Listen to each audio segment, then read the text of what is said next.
إلا الله محمد رسول الله لا إله إلا الله محمد رسول الله لا إله إلا الله محمد رسول الله لا إله إلا الله محمد رسول الله. الحمد لله رب العالمين والصلاة والسلام على رسوله الكريم أما بعد فأعوذ بالله من الشيطان الرجيم بسم الله الرحمن الرحيم ففروا إلى الله وقال تعالى في موطن آخر يا أيها الإنسان ما غرك بربك الكريم صدق اللہ العظیم. بزرگان محترم اور میرے عزیز ساتھیو، اللہ رب العزت کا بڑا احسان و کرم ہوا. اللہ رب العزت نے ہم سب کو اس بابرکت مجلس میں شرکت کرنے کی توفیق عطا فرمائی. دعا فرمائیں اولاً اللہ رب العزت مجھے صحیح کہنے کی توفیق عطا فرمائے اور جو کچھ بھی کہا جائے سنا جائے ہم سب کو اس پر عامل بنا دے. علماء کرام نے ایک بات ذکر کی ہے کہ اللہ تعالیٰ 3 نعمتیں اگر کسی شخص کو عطا فرما دے، اس 3 نعمتوں کو دیکھ کر یہ کہا جا سکتا ہے کہ اللہ تعالیٰ اس بندے سے راضی ہے.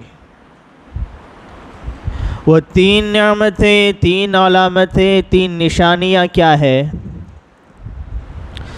سب سے پہلی نعمت اللہ تعالیٰ کی رضا کی، اس کی خوشنودی کی یہ ہے کہ اللہ تعالیٰ اس کو دین کی فہم، دین کی سمجھ بوجھ عطا فرما دیتا ہے. جس شخص کو اللہ تعالیٰ دین کی فہم، دین کی سمجھ بوجھ عطا فرما دیتے ہیں، یہ پہلی نشانی کہ اللہ تعالیٰ اس بندے سے راضی. جیسے کہ من یرید اللہ بہ خیرا یفقہہ فی الدین، جب اللہ تعالیٰ کسی بندے کے ساتھ خیر کا معاملہ کرنا چاہتا ہے، جب اللہ تعالیٰ کسی بندے کے ساتھ بھلائی کا معاملہ کرنا چاہتا ہے تو دین کی سمجھ بوجھ اللہ تعالیٰ اس کو عطا فرما دیتے ہیں. آج ہم نے دین کو سمجھنا چھوڑ رکھا ہے. آج باپ ایک کاروبار کو چلا رہا ہے، اس کی دکان ہے، بزنس ہے، تجارت ہے. جب گھر میں اس کا بچہ تھوڑا شعور پر پہنچتا ہے، بلوغت پر پہنچتا ہے، تو باپ کی یہ فکر ہوتی ہے کہ میرا بیٹا میرا ہنر کو سیکھ جائے، وہ میری تجارت کو چلانے والا بن جائے، دکان کو سنبھالنے والا بن جائے، میرے بزنس کو، کاروبار کو آگے لے جانے والا بن جائے. اور بچپن ہی سے اس کو سکھانے کی کوشش کرتا لگا رہتا ہے. ہم سوچیں کتنے ماں باپ ایسے اللہ نے ہمیں ایمان دیا، اسلام دیا، قرآن کی نعمت عطا فرمائی. کتنے ماں باپ ایسے ہیں جو اس بات کی فکر کرتے ہو کہ میری اولادیں دین سیکھنے والی بن جائے، میری اولادوں کے دین کی سمجھ بوجھ آ جائے، میری اولادیں قرآن کریم کو پڑھنے والی، قرآن کریم کو سمجھنے والی بن جائے. دنیا کے کاموں کو ہم نے اپنی اولادوں پر لگایا اور دین کو ہم نے معمولی سمجھا، جس کی بنا پر آج ہماری زندگیاں قرآن کریم کے احکامات سے بھی دور ہو گئی، قرآن کریم کی تلاوتوں سے بھی دور ہو گئی. ہم نے نماز کو صرف جمعہ کے دن خاص کر لیا، عبادت کو صرف رمضان کے مہینے کے لیے خاص کر لیا، اور بس ان مخصوص ایام میں عبادتیں کر لیتے ہیں اور بڑے مطمئن ہو جاتے ہیں کہ ہم تو عبادت گزار ہیں، ہم تو مسلمان ہیں، ہم تو ایمان والے ہیں، مرنے کے بعد ہم تو جنت میں جائیں گے. یہ اللہ تعالیٰ کی بہت بڑی نافرمانی ہے. کہ اللہ تعالیٰ کی نعمت اسلام اور ایمان کی بڑی ناقدری ہے، بڑی ناشکری ہے۔ آج ہماری نسلیں، ہماری اولادیں مسجدوں سے دور ہوتی جا رہی ہے، قرآن کے احکامات سے دور ہوتی جا رہی ہے، نبی کی تعلیمات سے دور ہوتی جا رہی ہے۔ ہم ان کی دین کی فکر نہیں کر رہے۔ ایک دور یہ بھی تھا اس امت میں، جب صبح ہوتی ہر بڑا چھوٹا مرد عورت صبح کی نماز کے لیے کھڑا ہو جاتا۔ صبح کی نماز کے بعد ہر ایک گھر میں بچوں کو بھی قرآن کریم دیا جاتا۔ پہلے ناشتے سے پہلے گھروں میں قرآن کریم کی تلاوت ہوتی، مرد عورت بڑا چھوٹا ہر ایک قرآن کریم کی تلاوتیں کرتے، اس کے بعد صبح کا ناشتے کا انتظام ہوتا۔ آج وہ ماحول ہمارے گھروں سے نکل گیا ہے۔ رات میں دیر دیر تک باہر جاگتے رہنا، موبائل کے پیچھے لگے رہنا، ٹی ویوں کے سامنے بیٹھے رہنا اور صبح کی نمازوں میں سوتے رہنا۔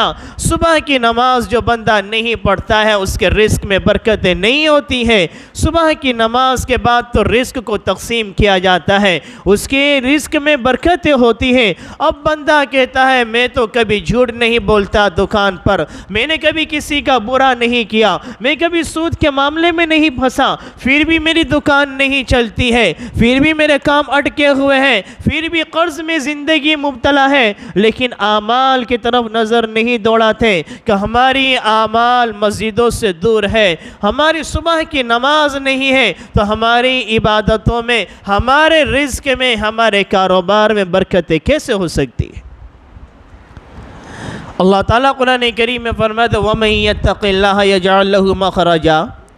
آج ہر ایک رزق کے اعتبار سے پریشان نظر آتا ہے، ہر ایک جس کو دیکھو وہ مالی اعتبار سے پریشان، گھر کے اعتبار سے پریشان، تجارت کے اعتبار سے پریشان، باپ بیٹے گھر کے سارے افراد کما رہے ہیں پھر بھی گھر کے اخراجات پورے نہیں ہو رہے۔ کیا وجہ ہے؟ ادھر ادھر کے لوگ چکر لگا رہے ہیں کہ بھئی تعویذ کو مل جائے ہم دکان میں تعویذ لگا دیں، کسی نے ہمارے کاروبار میں کچھ کر دیا، ہماری روزی بند ہو گئی، کوئی تعویذ مل جائے ہمارا کاروبار آگے بڑھ جائے۔ اللہ تعالیٰ فرما رہے ہیں وَمَن يَتَّقِ اللَّهَ يَجْعَل لَّهُ مَخْرَجًا وَيَرْزُقْهُ مِنْ حَيْثُ لَا يَحْتَسِبُ۔ تم اللہ والے بن کر تو دیکھو، تم نمازوں کی پابندی کر تو دیکھو، تم اپنی زندگی کو سنت کے موافق بنا کر تو دیکھو، اللہ تعالیٰ تمہارے رزق میں برکتیں عطا فرما دے گا۔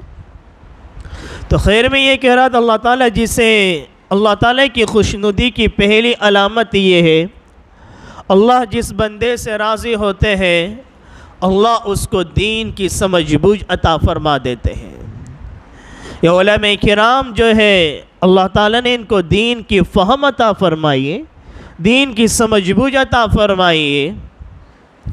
کتابوں میں ایک واقعہ لکھا ہوا ہے، امام ابو یوسف رحمۃ اللہ علیہ کا انتقال ہوا، کسی نے ان کو خواب میں، امام ابو یوسف یا امام محمد غالباً دونوں میں سے کسی ایک کا واقعہ ہے، کسی نے خواب میں دیکھا، پوچھا کیا معاملہ ہوا، کہ اللہ تعالیٰ کے سامنے پیش ہوئی، اللہ تعالیٰ نے فرمایا اگر میں تمہیں بخشش کا ارادہ نہ کرتا تو تمہیں علم کی دولت سے نہیں نوازتا، میں نے تمہیں علم دیا ہی تھا، اسی لیے دین کی سمجھی اسی لیے عطا فرمائی تھی تاکہ میں تمہیں معاف کر دوں، تمہیں جنت میں داخلہ نصیب فرما دوں۔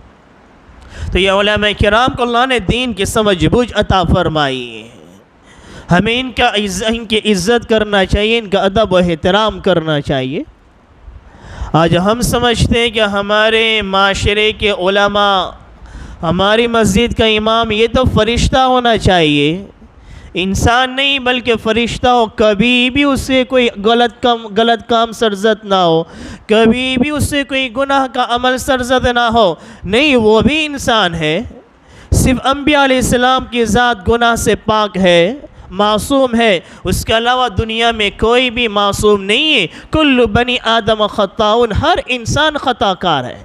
ہاں لیکن جو علماء کرام ہوتے ہیں اللہ کا خوف ان کے دلوں میں ہوتا ہے، کبھی نفس نے بہکا دیا، شیطان نے بہکا دیا، غلط ہو سکتا ہے، گناہ ہو جاتے ہیں، لیکن فوراً اللہ انہیں توبہ کی توفیق عطا فرما دیتا ہے۔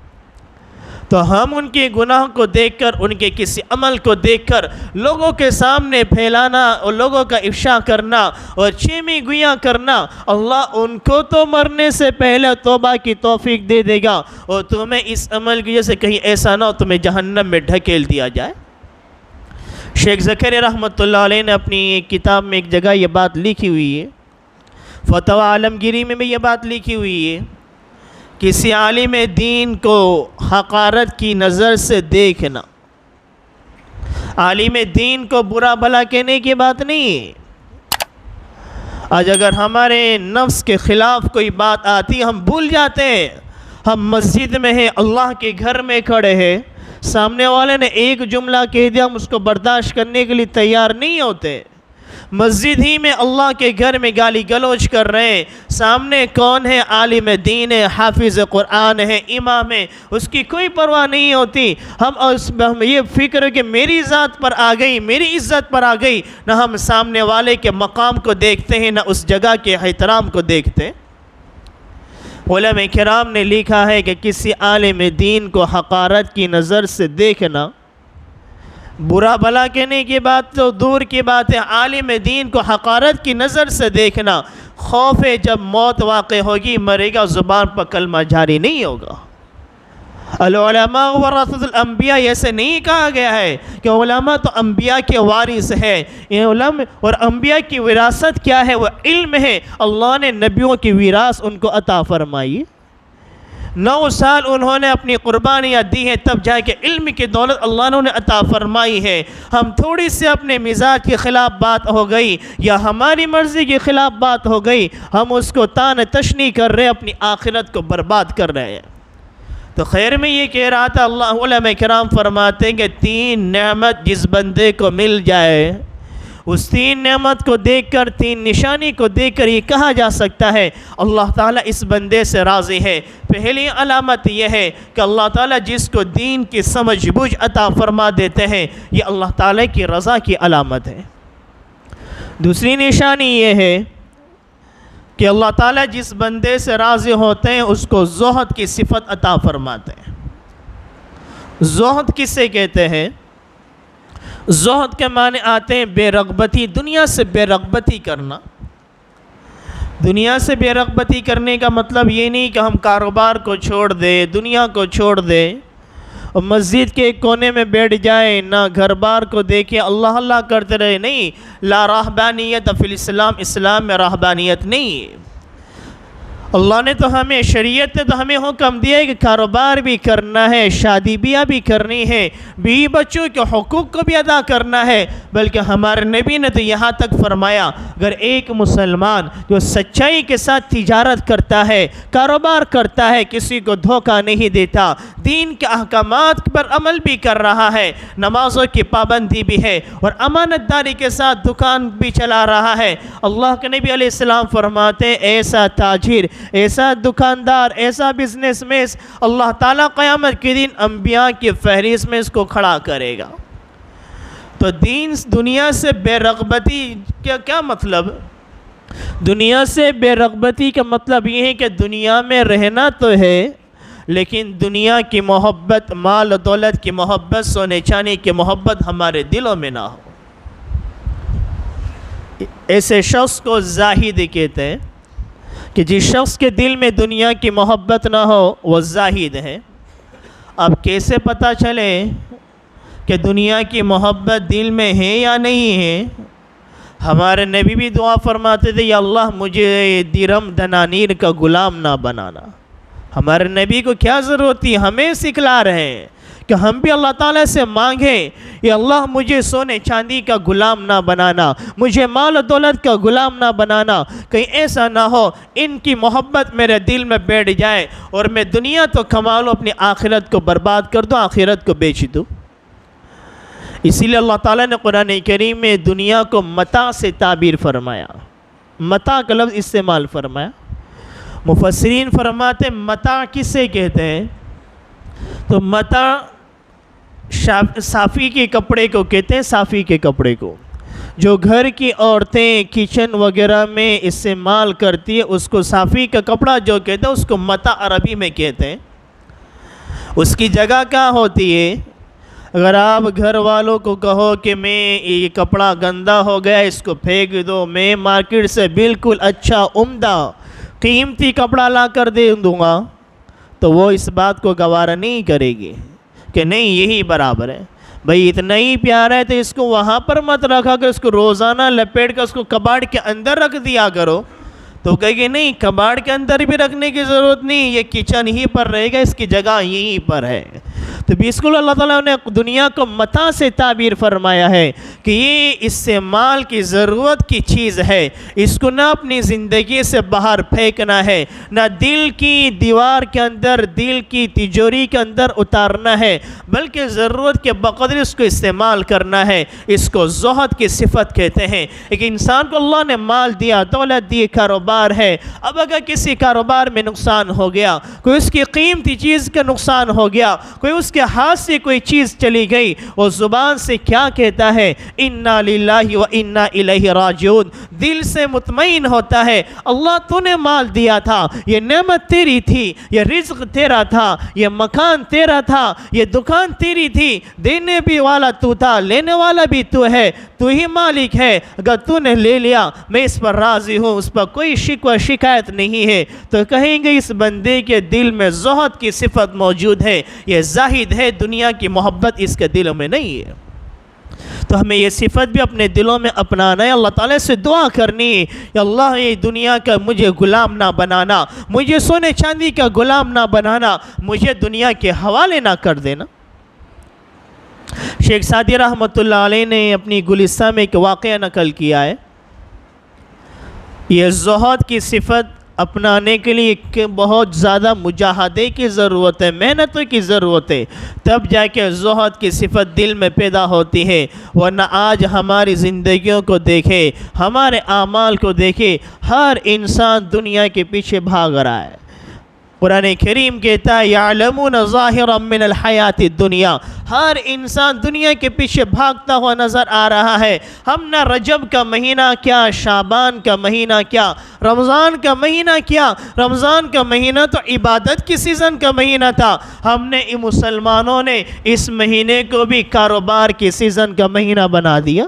یہ مہینہ تو کھانے پینے کا مہینہ ہے، یہ تو ہماری ہوٹلوں کو چلانے کا مہینہ ہے، یہ تو بازاروں کو چلانے کا مہینہ ہے، یہ مہینہ تو عبادت کی سیزن کا مہینہ تھا، اس مہینے کو بھی ہم نے کاروبار کا مہینہ بنا دیا۔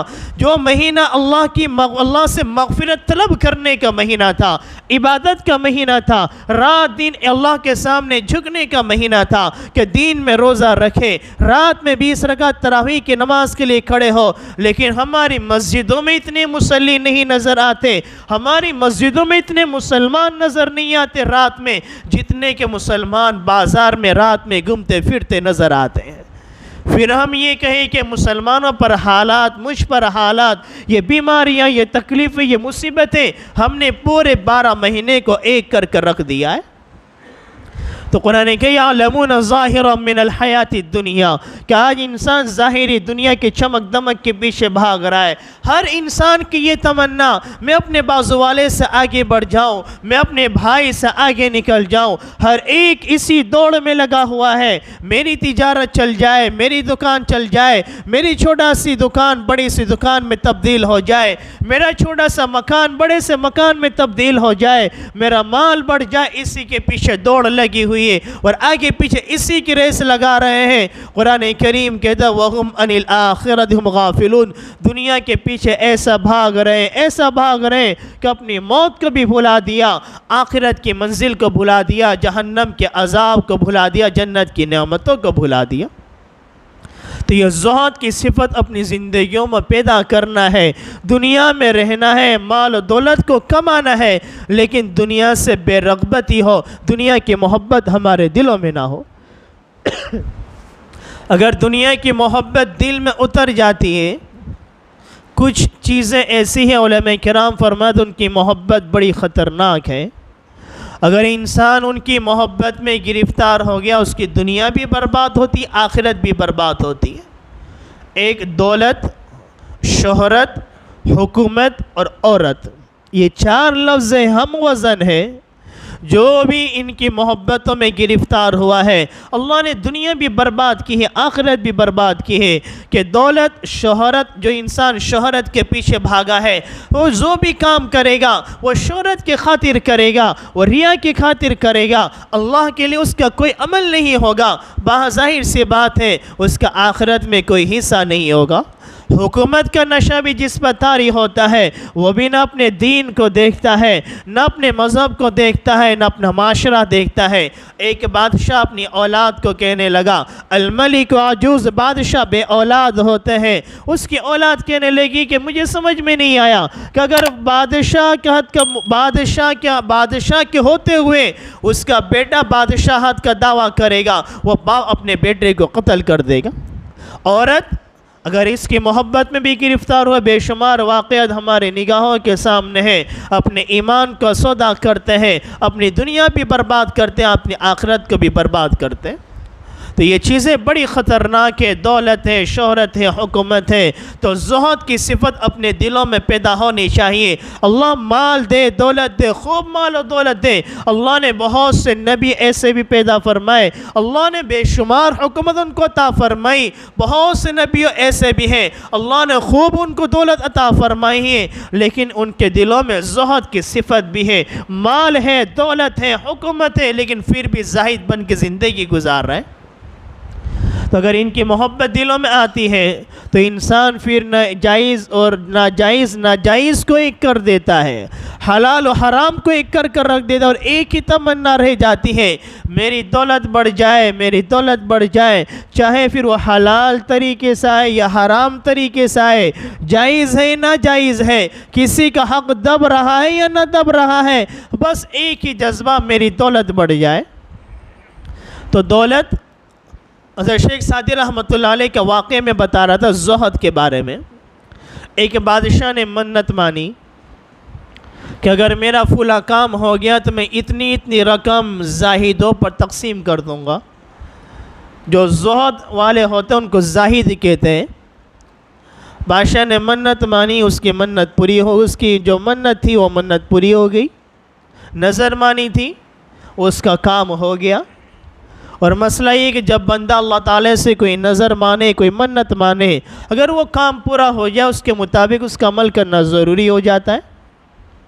اب اس نے اپنے وزیر کو بلایا اور اس کو پیسوں کی درہم دنانیر کی تھیلی دے دی کہ یہ زاہدوں پر تقسیم کر دو۔ وزیر گیا، صبح میں لے کر گیا، شام میں پھر سے وہ درہم کی تھیلی لے کر بادشاہ کے سامنے رکھ دی۔ بادشاہ سے کہا کہ بادشاہ سلامت، میں نے زاہدوں کو بہت تلاش کرا لیکن کوئی زاہد مجھے نہیں ملا۔ بادشاہ کو بڑا تعجب ہوا کہ اتنا بڑا شہر ہمارا ہے اور میرے علم کے اعتبار سے تو ہمارے شہر میں اتنے زاہد ہے، اور تو کہہ رہا ہے کہ ایک بھی زاہد تجھے نہیں ملا۔ وزیر کہنے لگا بادشاہ سلامت، جو لیتا ہے وہ زاہد نہیں ہے، زاہد کے معنی دنیا سے بے رغبتی کرنے والا۔ میں جس کے پاس گیا جو لیتا ہے وہ زاہد نہیں ہے، اور جو زاہد ہے وہ لیتا نہیں ہے، لہٰذا مجھے کوئی زاہد نہیں ملا۔ تو خیر میں یہ کہہ رہا تھا، 3 نعمت علماء کرام فرماتے ہیں اللہ دنیا میں کسی کو عطا فرماتے ہیں، وہ اس بات کی علامت ہے، اس 3 نعمتوں کو دیکھ کر یہ کہا جا سکتا ہے اللہ اس بندے سے راضی ہے۔ ایک اللہ پہلی نعمت یہ ہے، اللہ جس بندے سے راضی ہوتے ہیں دین کی سمجھ بوجھ اس کو عطا فرما دیتے ہیں کہ قرآن اللہ کا کلام ہے، دین اللہ کا ہے، دین اللہ کے نبی، حدیث ہمارے نبی کی ہے۔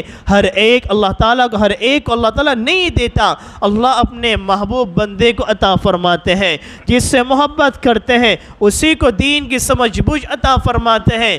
دنیا میں رہتا ہے لیکن دنیا سے بے رغبتی کرنے والا ہوتا ہے، زہد کی صفت موجود ہوتی ہے، دنیا کی محبت نہیں ہے، یہ دوسری نعمت ہے۔ تیسری نعمت کیا ہے؟ اللہ جس بندے سے راضی ہوتے ہیں اس کی علامت یہ ہے وہ بندے کی نظر اپنے اعمال پر ہوتی ہے، اپنی ذات پر ہوتی ہے، اپنے افعال پر ہوتی ہے، اپنے کردار کو دیکھتا ہے، اپنے اخلاق کو سنوارنے کی کوشش کرتا ہے، اس کی نظریں دوسروں کے اعمال پر نہیں ہوتی، اس کی نظریں دوسروں کی کردار پر نہیں ہوتی۔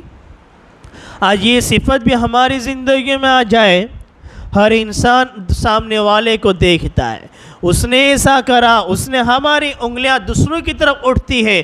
شوہر کہتا ہے کہ بیوی غلط، بیوی کہتی ہے شوہر غلط، حالانکہ دونوں ہی غلط ہوتے ہیں، لیکن آدمی جہاں یہ تسلیم کر لے، باپ کہہ رہا ہے کہ بیٹا غلط ہے، بیٹا کہہ رہا ہے کہ باپ غلط ہے، ایک دونوں بھائی سگے بھائیوں کی لڑائی جھگڑا، ایک بھائی دوسرے کو غلط کہہ رہا ہے، دوسرا پہلے کو غلط کہہ رہا ہے، دونوں ہی غلط ہوتے ہیں، لیکن جہاں اپنے اعمال کی طرف نظر کر لے، خود جھک جائے اور کہ ٹھیک ہے میں غلط ہوں تو صحیح ہے، سارے جھگڑے ختم ہو جائے۔ لیکن جہاں ہماری نظریں دوسروں کی طرف ہوتی ہیں، ہماری انگلیاں دوسروں کی طرف اٹھتی ہیں، تو لڑائی جھگڑے فتنے فساد بڑھتے چلے جاتے ہیں۔ ہر انسان اپنی ذات کو دیکھ لے، اپنے اعمال کو دیکھ لے، اپنے کردار کو دیکھ لے، اور علماء کرام فرماتے ہیں کہ جب رات میں سونے کے لیے جائے، بستر پر جائے، تو اپنے پورے دین کے اعمال کا تجزیہ کر لے کہ پورے دن میں نے کتنے اچھے اعمال کیے، اللہ نے مجھے یہ دین عطا فرمایا، میں نے کتنی نمازیں پڑھی، جمعہ کا دن بابرکت دین مجھے ملا، اس جمعہ کے دن بھی میں نے سورہ کہف پڑھی یا نہ پڑھی، درود شریف پڑھے یا نہیں پڑھے، اور جمعہ کی 12 رکعت پڑھی یا 2 رکعت پڑھ کر چلا گیا، میں نے عبادت کتنی کری، گناہ کتنے کرے۔ روزانہ سونے سے پہلے تھوڑا تجزیہ کر لے، اگر اس طرح سے ہم روزانہ کرتے رہیں گے، پورے دین میں ہم نے اچھے اعمال کتنے کیے، گناہ کے اعمال کتنے کیے۔ کاروبار کا معاملہ ہوتا ہے، جیسا مہینہ پورا ہوتا ہے حساب لگاتے ہیں کہ نفع کتنا ہوا، نقصان کتنا ہوا، سال پورا ہوا تو فائلوں کو تیار کیا جاتا ہے کہ پورے سال کی آمدنی کتنی ہے، جاوک کتنی ہے، نفع کتنا ہے، نقصان کتنا ہے۔ اور عبادت کے معاملے میں اعمال کے بارے میں ہمارا کوئی حساب و کتاب نہیں۔ اللہ نے رمضان کا مہینہ ہمیں عطا فرمایا، یہ مہینہ اس لیے اللہ تعالی ہمیں عطا فرما رہا ہے کہ 11 مہینے کا ہم حساب و کتاب کر لے، ہم 11 مہینے میں غور و فکر کر لے، اس پورے 11 مہینے میں نے کتنی نمازیں پڑھی، میں نے کتنے قرآن کریم پورے کرے، میں نے کتنے اچھے اعمال کرے، میں نے کتنے گناہ کرے، اور اس پر ہم شرمندگی کا اظہار کرے، اللہ کے سامنے سچی پکی توبہ کرے، اللہ سے اپنے معاملے کو صاف کر لے، اور ابھی سے ہم سچے پکے مسلمان بن جائے، نمازی بن جائے۔ ہمارا حال کیا ہے؟ رمضان کا مہینہ آتا ہے تو ویسے ہی ہم نمازی بن جاتے ہیں، گھروں کے قرآن کریم کھل جاتے ہیں، اور ہمارے گھر کی ٹیویاں بند ہو جاتی ہے، اور پورا مہینہ جیسے عبادت کی نورانیت حاصل ہونی چاہیے ویسے نہیں ہوتی ہے۔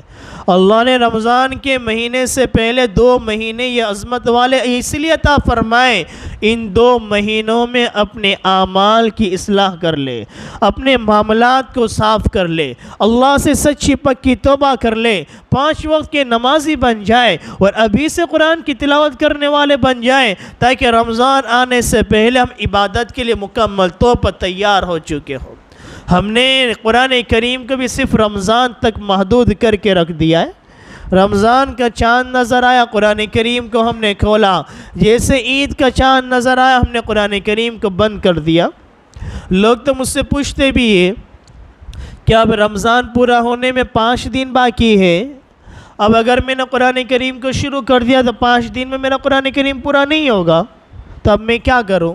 یعنی ہماری ذہنیت یہ بنی ہوئی کہ ہمیں رمضان ہی میں قرآن کریم پڑھنا ہے۔